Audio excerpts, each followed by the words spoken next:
Buenas noches, bienvenidas y bienvenidos. My name is Omar Alawaje, and I'm the Assistant Director at the Center for Latin American and Caribbean Studies at NYU. On behalf of our director, Jill Lane, our faculty and students, we want to welcome our audience and our distinguished speakers, Professors Jorge Castañeda and Alejandro Velasco, to tonight's event. We're looking forward to your presentations and discussions on the future of US-Venezuela relations under a Biden administration. We want to thank our co-sponsors, NACLA, for their support, and the graduate student workers who help us make these events possible. Now I leave the virtual podium to Mikhael Iglesias, who is currently finishing his master's at CLACS, and whom we also thank for organizing this talk. Mikhael will be introducing our speakers and moderating tonight's talk. Thank you for attending and tuning in. Thanks a lot, Omar. Welcome, everyone. Good night. It is my pleasure to have you all here, and Alejandro and Jorge. Basically, the intention of this talk is kind of think about the future, which is always a difficult endeavor. We always get this challenge of being right or wrong, or neither. So this time we have Jorge Castañeda, who was Foreign Minister of Mexico in 2000 to 2003. He's professor here at NYU since a long time ago. He teaches his class in US Foreign Relations in Latin America, and recently published his latest book, America Through Foreign Eyes. We also have Alejandro Velasco. He's a historian, professor here at NYU Gallatin, also here at CLACS. His book, Barrio Rising, Orbium, Popular Politics and the Making of Modern Venezuela, couples archival and ethnographic research to examine how residents in Venezuela's largest public housing community pursued full citizenship during the heyday of Latin America's once model democracy. So I want to try to focus tonight's event on three main topics. The first one would be kind of the politics, national politics and international politics regarding Venezuela.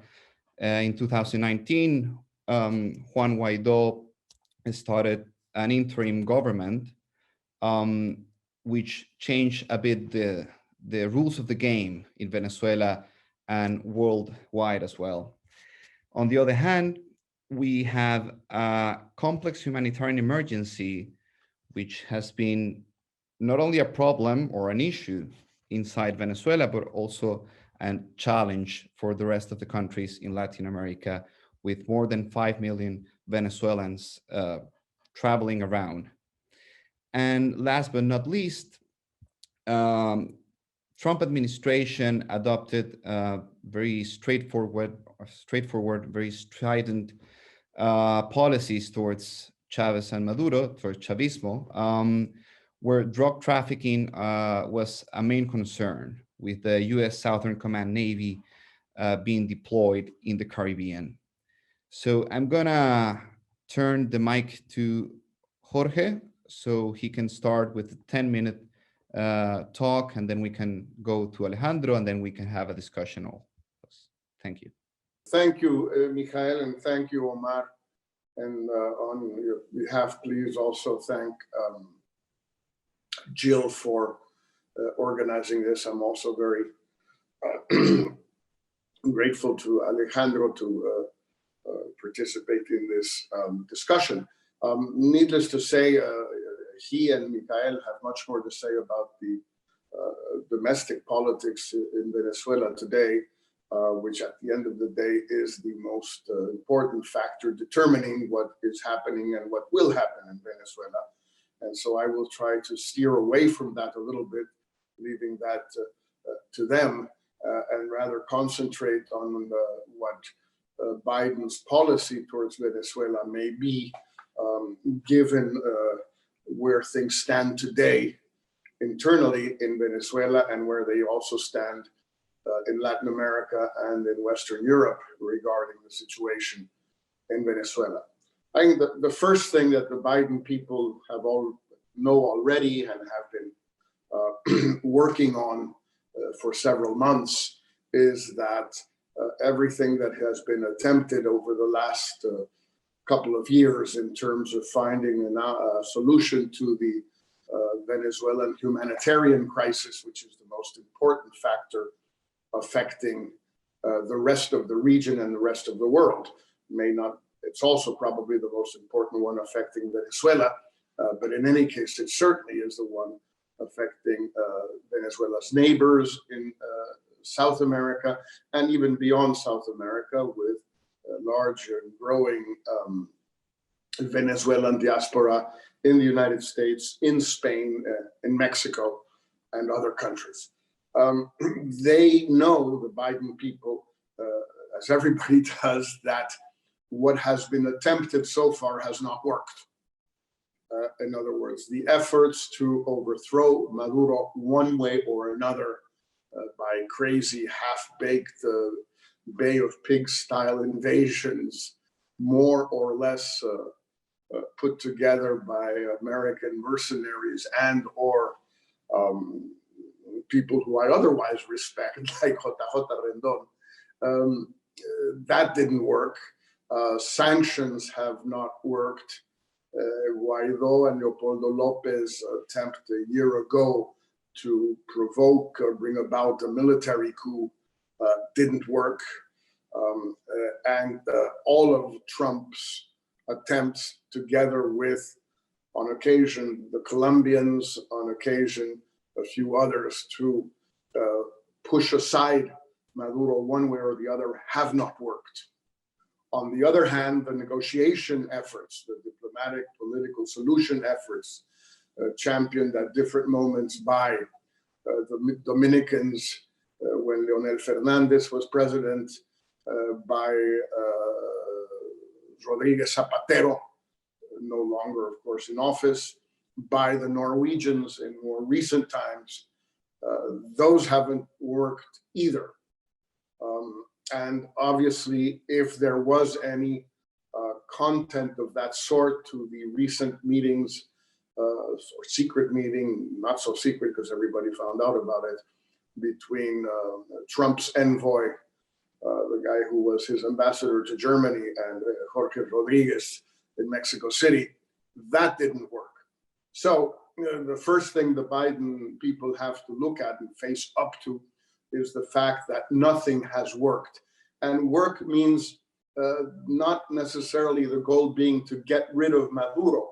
Work means to find a solution to the humanitarian crisis, to the economic crisis, to put an end to the repression, and to generally find a way for Venezuela to re-enter the democratic concert in Latin America and the international community, from which it decided to, in my opinion, withdraw itself in recent years. So where does that leave the Biden people? Well, the first decision they have to make very quickly, obviously, is whether to maintain sanctions against the country and against individuals that have been sanctioned by the Trump administration, to withdraw them, to maintain them, or to strengthen them by convincing the Europeans and perhaps some Latin Americans to go along. Leopoldo López is quoted in an interview, I think today or yesterday, an interview with Andrés Oppenheimer, as saying that he hopes that the sanctions will be strengthened and that Biden will try to bring the Europeans along and perhaps some more Latin Americans. I'm not sure Biden and his people have decided yet whether they want to strengthen sanctions or withdraw them as part of a negotiating process. I think that's the first decision that they clearly have to make. The second decision that they clearly have to make is whether they want to continue to work as Trump did a couple of years ago through the OAS and the Group of Lima, which really no longer exists, partly because Mexico withdrew and for practical purposes, Argentina withdrew. It no longer exists, so it's not clear how you can work through the Lima group in the OAS. And if you don't have the Lima group, it doesn't make a whole lot of sense to go to the OAS again. What are you going to gain? On the other hand, finding sort of more ad hoc mediation efforts or negotiating efforts like the Norwegians or others, whoever they may be. Again, the Spanish government, perhaps not Rodríguez Zapatero, but Pedro Sanchez and the Podemos people who are, of course, very close to Maduro and to Chavismo, and so not necessarily valid mediators or interlocutors for the opposition.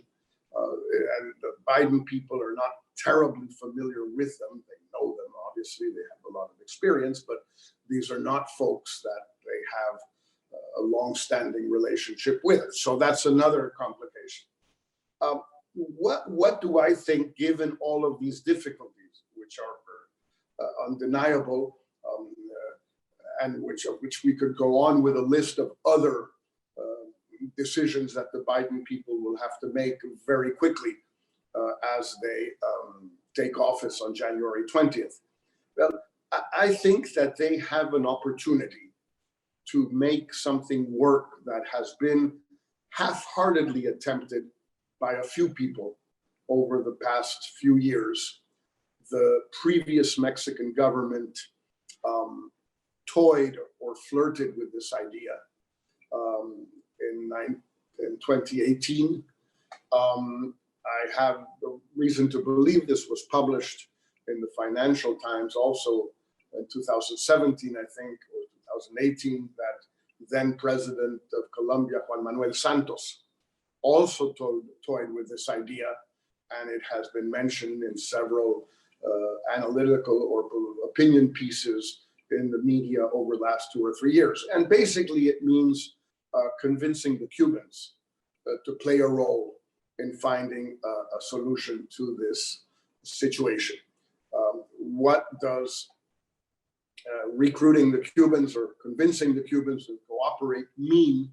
Well, in an ideal world, it means that they accept, on the one hand, that there is no solution without holding new elections under international supervision, presidential elections, I'm obviously referring to, under international supervision, with an impartial electoral council or electoral authority in Caracas, and without Maduro running as a candidate, and preferably also, though that is arguable, without Maduro as sitting president during the campaign and the elections. And that the Cubans would, if they accepted this, which obviously would lead to Maduro leaving power, and with Chavismo maintaining more or less power depending on the results, but probably the results would not be great for them. The Cubans would probably expect, in exchange for something like this, two things: that some form of the support they get from Venezuela regarding oil continue for some time, and that the Cuban contingent in Venezuela, however many you like them to be, whether you believe the numbers of 20, 25, 30,000 people or 50,000 people, as some high Chavista, Madurista officials have said in recent years, that they would begin to leave, but would leave gradually. Now, the traditional Cuban response to this has always been, you are absolutely crazy, to whoever brings this up with them. We will never betray our brothers, nuestros hermanos, la solidaridad internacional, el internacionalismo proletario, and go on and on and on and on about this. They had two reasons for being opposed to this, in addition to their principles or their convictions or perhaps their interests. The two reasons were, one, that their economic situation, at least until last year, 2019, was, more or less adequate. It wasn't great, but they're used to not great. As a matter of fact, they've lived 60 years with not great. And so they probably think they can live another 60 years with not great. And that was an acceptable situation for them. Secondly, and this was the most important fact, and this is what is changing, of course, is that there was clearly no way the United States could play a role in this.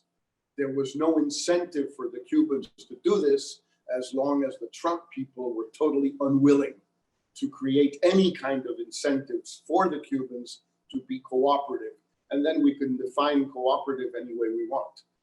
But for them to join the effort to find a solution. The Trump people were not only not willing to give them an incentive, on the contrary, they are tightening as recently as three days ago all of the pressure and all of the sanctions and all of the instruments against the Cubans and against the Cuban economy in particular during that entire period. And the Cubans, I think, became convinced, and rightly so, that as long as Trump was obsessed with winning Florida for his reelection attempt and needed people like Marco Rubio on his side, he would never offer any carrots to the Cubans in order for them to cooperate. That's the big change with Biden. The big change today, which might make this Cuban issue, along with the Russians, I'll just stick to the Cubans right now, along with the Cubans, what might make the difference is that Biden has a lot to offer the Cubans, a great deal. He can offer them as a floor, as a minimum, the status quo ante Trump. In other words, the Obama normalization. That's the minimum he can offer. And he can probably offer a bit more, not lifting the embargo because he just doesn't have the votes for that. But he can go beyond Obama in many areas, many of them that are already laid out or were laid out by the Obama people, but simply they ran out of time to achieve this. But he can also establish as a condition for doing all of this that the Cubans cooperate on Venezuela and put it in those terms, cooperation, not traicionar a nuestros hermanos, just cooperate, like the Spanish, like the Mexicans, like whoever.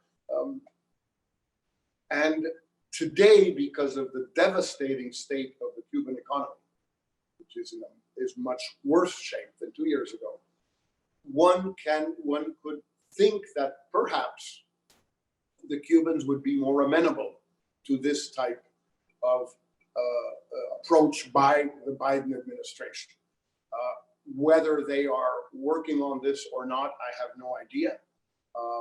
I know, because they've said so very clearly, one, that they want to re-normalize with Cuba, and two, that they have been disappointed with the results in terms of human rights issues and economic reform in Cuba from Obama's time until now. Kerry said so in an interview a couple of months ago. So I'll stop here, but I think I'll have more time to discuss this, but I think that is a possible avenue that the Biden people might want to explore if they want to address the Venezuela challenge, which of course they may very well decide from the outset, no, that they don't want to, that they don't need to, and they don't want to. Thanks, Mikhael, again, and I'm sure we can come back to these issues. Great. Thank you, Jorge, for that amazing overview. So I guess I'll try to add a little bit to what you have already said, but also try to maybe ask questions, which I would love to hear your thoughts on, since you have such a great handle on the larger geopolitical stakes. I think what you said at the outset in terms of defining what does work mean in terms of Venezuela, I think is absolutely essential. Certainly what we've seen under the Trump administration is that what work means, on the one hand, on the surface level, is maximum pressure. To the extent that we can, that the Trump administration tried to exert this maximum pressure campaign on Venezuela, to some extent, what we saw with the results of the election, especially in Florida, is that actually worked for Trump. I mean, it was very clear that he was from the very outset that this maximum pressure campaign was designed for an electoral payoff that came in the case of Florida, which therefore means, well, in terms of the decisions that the Biden administration has to take, what it wants to do vis-a-vis Venezuela, if it wants to redefine, well, what does work mean in that context, it really has to ask itself, well, what is it going to do about Florida looking ahead to 2024? Which of course is crazy for us to think about right now, having just undergone this and continuing to undergo this extremely traumatic process. But the first decision, actually, I think that the Trump administration is going to have to make, or the Biden administration is going to have to make vis-a-vis Venezuela is, well, what does it want to, is it going to care as it feels that it might need to about Florida in 2024 and its electoral votes? That I think is going to dictate a lot of all the other kind of decisions that the Biden administration will take in terms of sanctions, in terms of negotiating with Cuba, in terms of negotiating with the European Union, with other allies in the region. And to that extent, the statements that, as you pointed out, Leopoldo Lopez has been recently making about strengthening sanctions rather than not, to some extent seems to me a little bit like blackmailing in advance the Biden administration, taunting the Biden administration to say, listen, not only is this not a time to let up on the maximum pressure campaign, but now you have to press the gas even further, so to speak. And so if not, then perhaps the results in 2024 are going to be perhaps even worse than the results were in 2020 vis-a-vis Florida politics, such as we saw. So I think that the first decision the Biden administration is going to take is precisely on where is Florida going to figure in its electoral map in 2024. Clearly, what I hope is that it's not going to figure significantly, because by redefining the work to mean exactly as you mentioned, alleviating the humanitarian crisis and finding ways towards a negotiated resolution that leads towards a credible electoral process so that Venezuelans themselves can choose their future, not Maduro, not Guaido, not the United States or international players, but Venezuelans themselves, that is what work should mean.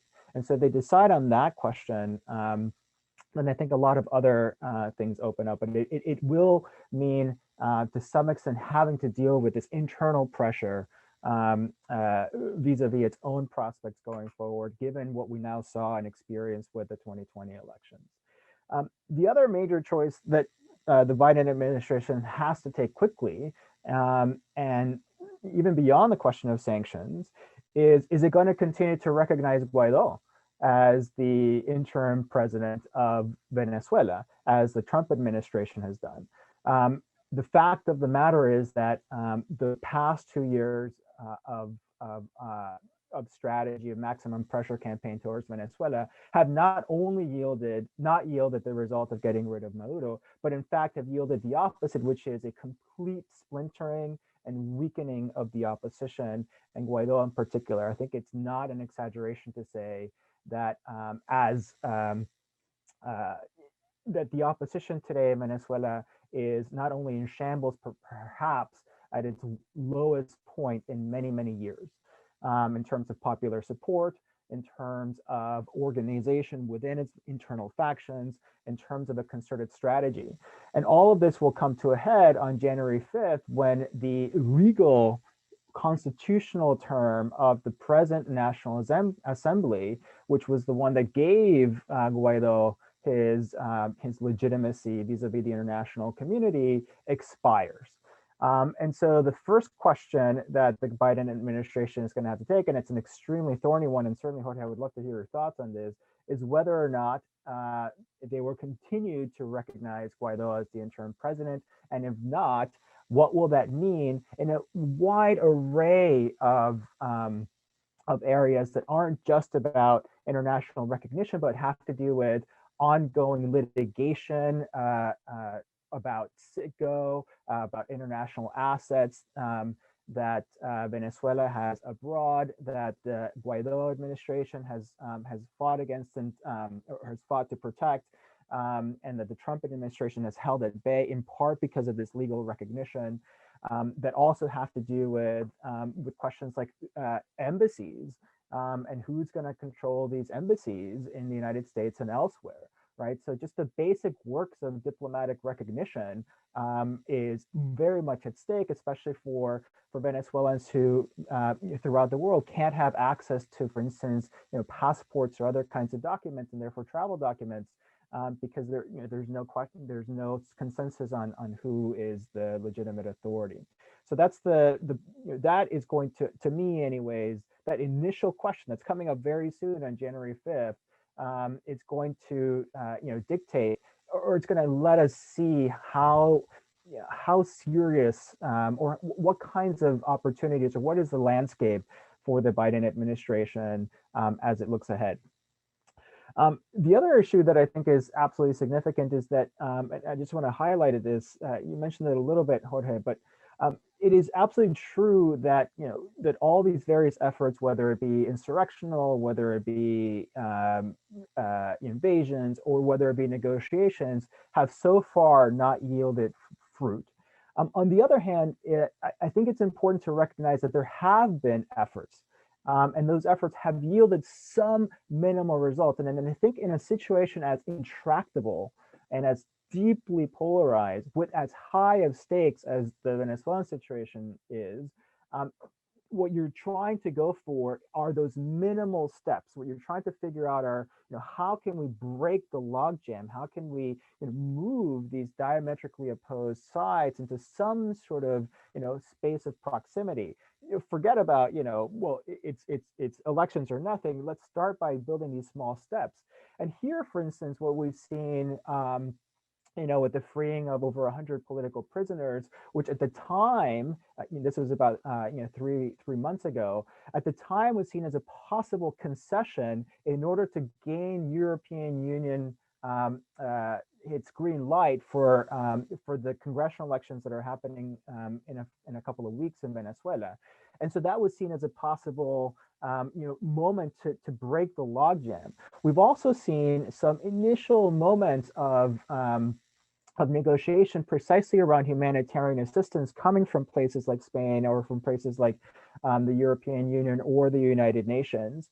And certainly those are areas where I think the Biden administration would be very well served to try to begin the process of creating new articulations of geopolitical power that put the focus on alleviating the humanitarian crisis as a stepping stone towards creating some kind of goodwill for other negotiations on the political arena to take shape, which is a way of saying that one of the things that the maximum pressure campaign under the Trump administration has certainly not done, especially in the context of the sanctions regime, is have all carrots or all sticks and no carrots. So what the sanctions literature and sanctions scholarship says is that in order for sanctions to work, there has to be a clear sense of, well, what are the measures that could be possibly taken in order to alleviate those sanctions? And what the Trump administration provided was very little sense of, well, here are the demonstrable steps that the Maduro regime could take in order to alleviate some of those sanctions, other than, exiting completely, ceding power, et cetera, et cetera. And so by having a clearer sense of what would be potential benchmarks, and clearly stated potential benchmarks for some of those sanctions to be removed, then that would put the onus squarely on the Maduro regime to be able to either follow through on those or not follow through on those, rather than what has currently been the case, which is that Maduro can easily always say, well, it's the sanctions, and there's nothing we can do other than, leaving power, which we're not going to do before these sanctions can be lifted, right? And so by putting the onus back on Maduro's side, by clearly articulating benchmarks in order to retract on some of these sanctions, that would be certainly a useful step. The final thing that I'll say is that the question of the of Russia and China, which you alluded to briefly, I think will play a significant role in how the Biden administration triangulates some sort of different geopolitical arrangement. I think that much like, I think it much has, in terms of what was successful in the past, and by the past here, I'm talking about like 2015, when the National Assembly did go into opposition hands through a credible electoral process. I think in part that had to do with the sense that the United States, up until a point where the Trump administration was actually taking a much lighter touch in terms of how it was going, and allowing other players, regional players, to take the lead, rather than being so completely tied to the opposition. And the opposition, I think, had a good strategy at that point, and again, not linking themselves so directly to the US government. And so in that sense, I think that it's possible that what we might imagine is that by prioritizing other relationships, Russia, not prioritizing, but by prioritizing vis-a-vis Venezuela, other relationships, what's happening with Russia and what are their interests in Venezuela, what's happening with China, what are their interests, what's happening with Turkey and what are their interests, that might create opportunities for the international landscape to now focus far more on other regional actors, not necessarily the OAS, which is, I think, largely discredited in the same way that some sectors of the Spanish government are discredited, but certainly places like Mexico, Argentina, other countries, the European Union, that might have a more credible role to play. So in that sense, the U.S. might, in some ways, have a greater role by maneuvering on the outskirts rather than much more centrally. The issue here, of course, is that as Mikhael was mentioning, but you as well, Jorge, the Venezuela crisis is now, of course, not just the Venezuela one. It's regional. It's in Colombia. It's in Peru. It's in Brazil, and because of its large migrant and refugee population, which of course is taxing even further these countries who are in dire straits because of the COVID crisis, right? So that might be another area where the Biden administration might have an impact by sort of triangulating around the question of assistance, COVID relief assistance, which then might be directed towards alleviating some of the pressure of the Venezuelan refugee populations, which might therefore allow for some stability in these countries to then take a little bit more of a lead in trying to play a meaningful role. Thank you, Alejandro and Jorge. Before we go into questions and start a bit of more dynamic here, I just wanted to point out, like, so far we've been thinking out loud about how the design of these, let's say, policies towards Venezuela are going to be. But my concern would be that how it's going to be implemented, meaning that we know, or do we know, what are the motivations of Nicolás Maduro government to actually engage in a negotiation or in a change of policies, internal policies? Do we know for certain that they're going to allow humanitarian aid to go to Los Barrios without any sort of violence or corruption? So those are broad questions, but I think that should make us think of how can we understand these foreign relations policies and how they're gonna look like in Venezuela, how they're gonna look for 25 million people, around 96% in poverty, how they're gonna have a grasp on humanitarian aid or in a change of national politics, whatever that means. But I think that's a big question mark as well. I don't know for certain how the Cubans are going to react. That I leave that to Jorge. But I know for certain, or my guess would be that I don't see Nicolás Maduro government very much enthusiastic to change anything. I think they're just in their power because of power. Even now that oil production has dropped and they supposedly have no money, they have drug money, they have gold, they have uranium. I mean, whatever. And what they don't have, they already have it in their pockets. So I don't see very much a motivation for them to actually leave where they are. For what I see, they're living in a bubble in Venezuela with whatever they need to just live there as they would live in any other country in the world. And they're very comfortable with that, or that would be my guess at least. Well, I guess while we wait for questions, can I maybe ask Jorge, because I'm just very curious and I don't know what kind of information you might have or just guesses based on your knowledge. Do you have a sense of whether the Biden administration would continue to recognize Guaido after January 5th?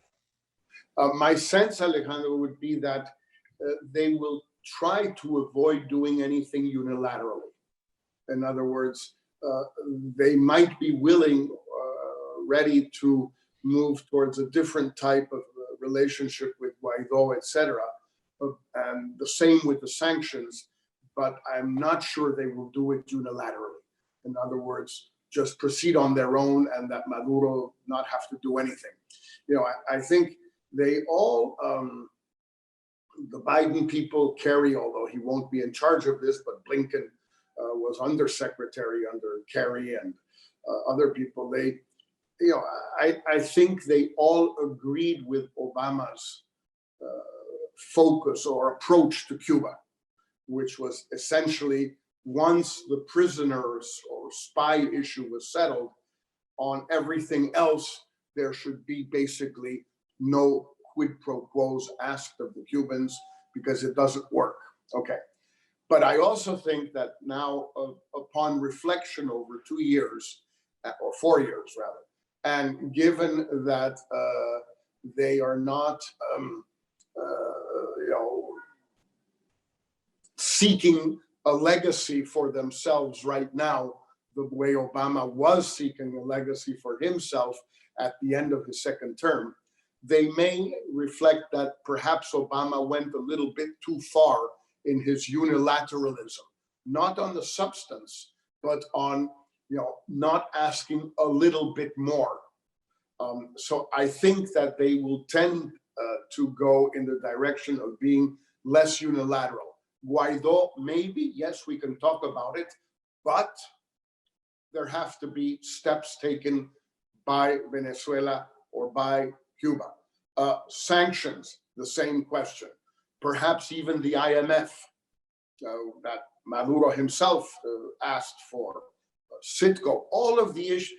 I mean, Biden has really la mesa puesta because he has all of these sticks that he can now use as carrots by offering to eliminate them, withdraw them, etc., change them on the condition that some movement occur in Venezuela. Now, the next point is, and you're absolutely right in putting it for you, phrasing it the way you did, Alejandro, is what is the end game? In other words, if the end game is Maduro stays indefinitely, but under more acceptable conditions for everyone, that probably won't fly. That's my sense. If the end game is how do you get to democratic elections under international supervision, et cetera, where Chavismo participates, absolutely, but it participates without Maduro. And also, if Chavismo loses, what conditions are there to be for a transition, which is not just a transitional justice issue, but it's a transitional, let's say, international issue regarding the Cubans, economic issue regarding a package for support for Venezuela if all of this were to happen. A lot depends on the definition of the end game. And I think that's where we will be. But I doubt the Biden people will proceed unilaterally, though I think they are quite willing to change focus, but not in exchange for nothing. Well, we have a couple of questions here. I'm going to read 3 at a time, so either Alejandro or Jorge can answer them. So the first one would be what and how you incentivize the military to participate in a transition. Could you expand on the role of Russia, China, Iran, and Spain in supporting Maduro? Do you think that Biden is going to keep the recently appointed virtual ambassador to Venezuela? And third, what alternative configuration can you imagine to have a less dysfunctional opposition? Would it be alternative leaders within the G4, newly elected legislators who are not part of the pro coalition, civil society? What do you think? Was Alejandro, no, I think you were. Well, I mean, of course, I have some thoughts, but I'll just take a stab at one of them, and then please, Jorge, fill in. I think the question of the opposition is one that's extremely interesting to me, and really tragic, because the strategy over the last 2 years, it was clear to me, did not envision any scenario by which Maduro would still be in power 2 years later. And so that became clear very early on. And so everything thereafter was based on the not only the presumption, but increasingly the dire need to get rid of Maduro before Trump left office, if he was voted out, as in fact just happened. And so what that has resulted in is two things. The first thing that it has resulted in is a complete, not just a dysfunction, but a sense that the opposition did not really have its act together when it embarked on this strategy. And so therefore it became not only tied to, but to some extent subservient to, a larger political interest, which was that of the United States. And so in becoming a kind of prop, I think it lost a significant amount of credibility with the opposition in Venezuela, which is of course increasingly so very different from the opposition abroad. And the interests of both of these sectors of the opposition, the domestic one and the international one, or the one in exile, are to some extent at cross purposes, right? And so I think partly what will be required is a de-internationalization of the opposition, not so much to say that, of course, the opposition should continue to play a role internationally and exert the pressure that it can, but it should return to a place where it's a domestic opposition that takes the lead, rather than the opposition that has its significant, the most significant political weight abroad. Because otherwise, the incentive structure to the question, the incentive structure is completely skewed, because the incentives of those who are outside Venezuela are completely different from those of the people who are inside Venezuela.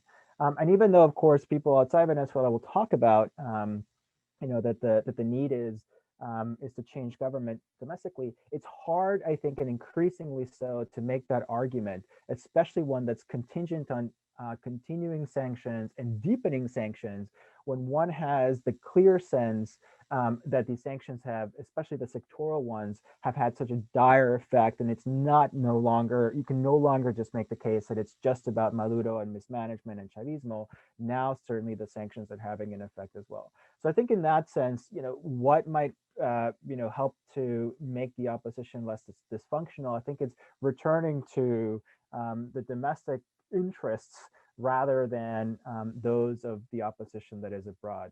Of course, that's a tall order, but but one that I think is absolutely necessary.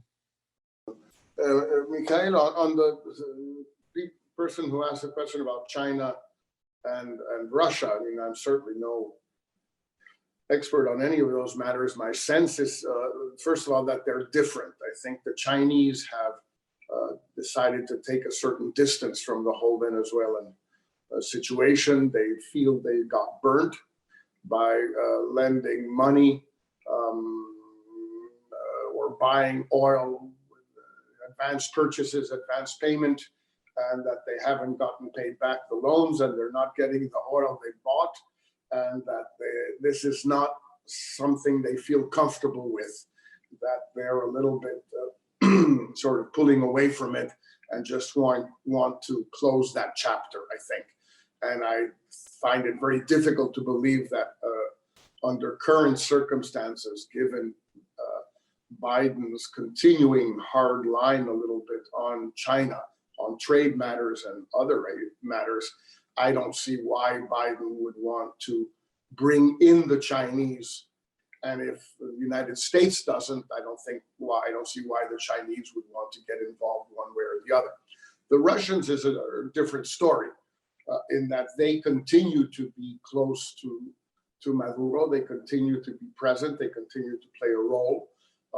They continue to count, perhaps not as much as before the oil company, the Russian oil company, pulled out, but they have largely substituted its functions with other parts of the Russian state.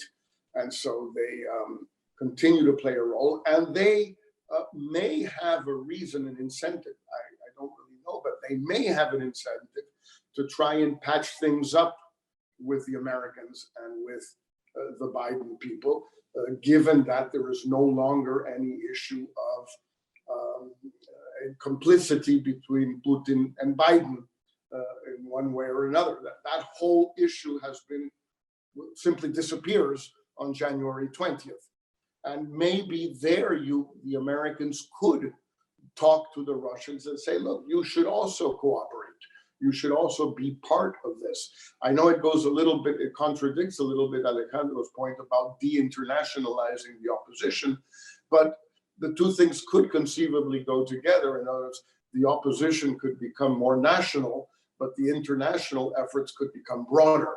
And by becoming broader, they could become perhaps more effective.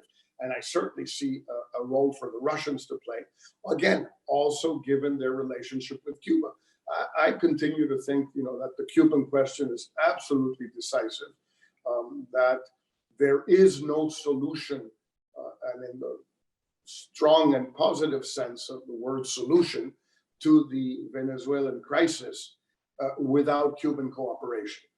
I just don't see it happening. No, and that makes perfect sense. And I was thinking more about in terms of incentives, right? And so the incentives of the domestic opposition is very different from the incentives of the opposition that is abroad. But absolutely, todo en su lugar. And I think not only is there an essential role for the international community, but at least in regards to opposition strategy, it should be led by people in Venezuela rather than those abroad, in coordination with the international community, which, as you said, and as we all know, has its own kinds of very, complicated, nested incentives at play as well. Okay, I'm gonna add last two questions for the night. First one, Alejandro mentioned that the Biden administration might have a challenge since Latinos were less favorable to the Democrats than in previous election. Would you say that the main driver for the Latinos that changed their vote was the Trump's position regarding Venezuela? How relevant was that as a voting driver? And the second question, would you see in the newly elected National Assembly a potential new source of legitimacy to garner support for negotiations despite the clearly unequal and unfair electoral conditions? Great, thank you for those questions. So the congressional elections that are going to happen on December 6th in Venezuela, I mean, they lack any kind of democratic legitimacy. But what has been absolutely fascinating is that by making the process hermetic to and excluding the opposition both directly and indirectly from participating, and of course the opposition's own certain sectors of the opposition's own boycott, what it has spurred is significant amounts of dissent from within Chavismo itself, which has forced Maduro and the Maduro regime to go after dissident sectors from within Chavismo, right? So what it wanted was, and what it was looking for was a loyal opposition to legitimize the elections. When that opposition did not choose to participate in the elections because the process was going to be unfair, then absent this loyal opposition, it thought that smaller factions within Chavismo would fill that role, but in fact, they're the ones who have really taken up, and if you follow this sort of on the ground, and you read through and also talk to social movement organizers and whatnot, their level of arrechera, disgust with Maduro is extremely high, especially in terms of basically talking about privatizing sectors of the economy, which of course before was anathema, right? So in some ways, what it's created is stirred up a hornet's nest within. And so to me, it'll be really fascinating to see, beyond the question of it having very little democratic credibility more broadly, what kinds of, lengths the Maduro will go to quell and to quash those dissident sectors within Chavismo. Of course, my perennial hope, and I've written about this till my, head bleeds, is that the opposition would at some point, or sectors of the opposition would take advantage of those moments and establish bridges with those dissident sectors of Chavismo, and that remains to be seen. And I think it's possible if the incentive moves back to the domestic front rather than the international one, where there is no incentive to negotiate with dissident Chavismo, which does exist. I think often it's seen as a kind of paradox, but in fact it's quite real, and we're seeing it a lot now.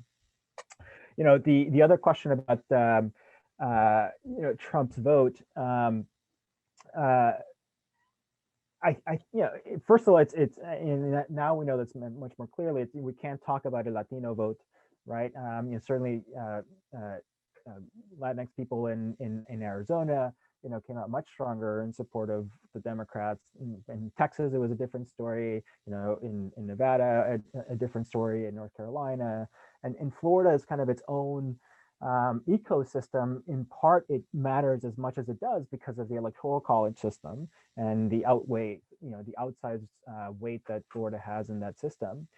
But I actually do very much strongly think that that insofar as in Miami-Dade and in other parts of South Florida, where not just Venezuelan Americans, but Cuban Americans who were the target ultimately of the maximum pressure campaign, not by Trump really, but I think by Rubio primarily, in order to deliver Florida to Trump in 2020, that actually, I don't think there's any way we can see what happened in South Florida as anything other than a success in terms of that strategy.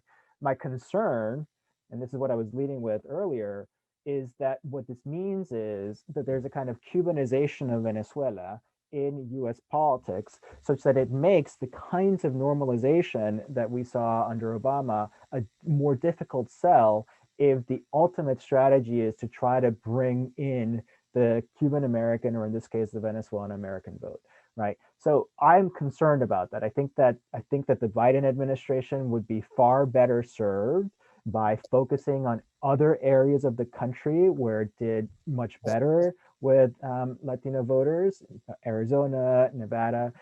There's some interesting glimmers in places like Texas, where it focuses its energy there rather than letting South Florida basically dictate matters of such not only enormous geopolitical concern, but again, and I so appreciated Jorge's initial point on this matter, which is the concern of people in Venezuela undergoing the worst humanitarian crisis that the hemisphere has seen in many decades, right? So hopefully that focus will move elsewhere for the electoral map in 2024, which will free up other kinds of opportunities that are more driven by the pressing concern of people on the ground rather than by the concern of people in South Florida. That's my hope. Yeah, Miguel, just there's another question about Iran, which again, I know very little about. So I don't think there's ever been a very important Iranian-Venezuelan connection, except, the weekly or bi-weekly flight and perhaps some technical assistance and perhaps some, arms sales here or there. But I've never been a big believer in the Iranian conspiracy in Venezuela, etc. I don't think Iran is a big player, and I certainly don't think that Iran can be brought in by the Americans or the Europeans to help out in this situation. On the question of Florida and everything, I mean, there's two different issues here. there is the electoral issue in Miami, in South Florida, where my sense is that the actual number of Venezuelan Americans who voted is very small. I doubt it went beyond 25,000 or 30,000. There were only supposed to be about 75,000 Venezuelan Americans in the whole state, and a small amount of them have become citizens, and then a smaller amount actually vote. So it's really the Cubans, and they're the Cubans. You know, there is a problem with Biden, which Hillary Clinton didn't have, by the way. She actually did well, rather well, with the Cuban Americans, and if it hadn't been for Obama's last-minute decision, which drew attention to the whole thing again, of allowing the purchase of Cuban rum and cigars, she might actually have won Florida because she would have gotten a bigger share of the Cuban American vote, which did not see her that negatively. Biden has the Obama problem. I mean, Biden was Obama's #2 guy, and that's worth gold in many communities in the United States, but it's the kiss of death among the Cuban Americans in Miami, because Obama normalized and they don't like it, period. Now, so that's one issue. I'm not sure from a strictly electoral point of view how Biden should or will address this. Remember, Alejandro, yes, there's 2024, but there is one Senate seat up for election in Florida in 2022. And that's a big deal, perhaps even a bigger deal than 2024. But then there's the other issue of what do you do with, particularly with Marco Rubio, who is a guy who you might be able to bring along on immigration, maybe. He actually played a relatively positive role on immigration during the Obama administration and the old Gang of Eight, who you need one way or another, especially if you don't win in Georgia, to confirm all of your guys, all of your ambassadors, especially in Latin America, because he chairs the Western Hemisphere subcommittee in the Committee of Foreign Relations. And there's only so far you want to go with, with Bob Menendez from New Jersey, who's Cuban, because, I mean, Ted Cruz you set aside because there's nothing you can do with him. Okay, so that doesn't matter. But Menendez is a guy you don't want to lose because you need every single Democratic senator you have. So, it's two different political equations. There's the electoral one, but there's also the senatorial or congressional one, and they're going to have to pay a lot of attention to that. My sense is that that's one of the reasons, for example, why it's going to be very difficult for them to act unilaterally. And if the Venezuelans and the Cubans don't understand that they won't act unilaterally, and that there has to be an ongoing negotiation with at least some kind of agreement on the end game, and then everything else is negotiated on the way to the end game, then it's going to be very difficult for these guys, the Biden people, even if they wanted to really be able to change policy as much as they would like. Well, thank you very much, Alejandro, Jorge. I know that you're both busy. So thanks everyone for joining. Well, ciao. Nos vemos todos. Dios, Mikhael, salió muy bien. Chao, chao. Gracias, Jorge. Yes.